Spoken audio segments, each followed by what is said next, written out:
டேய் காசுங்கடா. என்ன பணம்? ஏய் நீ காசை எங்கே எடுத்த, இதை எப்படி எடுத்த, எல்லாத்தையும் சிசிடிவியில் பார்த்து தான் வந்திருக்கேன். இப்போ நீ காசை கொடுக்குறியா இல்லையா? நானா எந்த பணத்தையும் எடுக்கல, கிளம்பு. ஏய் நீ காசை கொடுக்கல, சிசிடிவி ஃபுட்டேஜ் எடுத்து போய் போலீஸ்கிட்ட கொடுத்துருவேன். என்ன கொடுக்குறியா இல்லையா? இரு, நான் போய் எடுத்துட்டு வரேன். இந்தா அவன் காசு. காசு எடுத்துட்டு என்னடா திமிரு? காசு கொடுத்துட்டோம்ல, கிளம்பு. காசை திருடுற?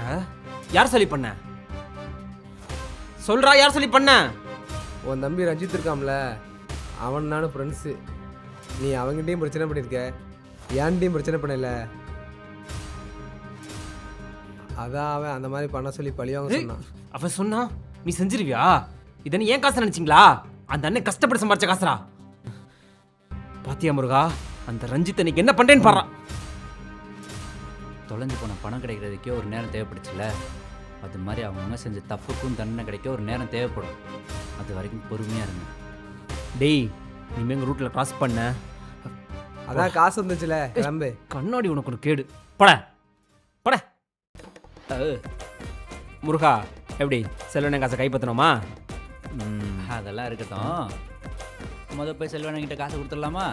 வாங்க போகலாம். ஓடிரு.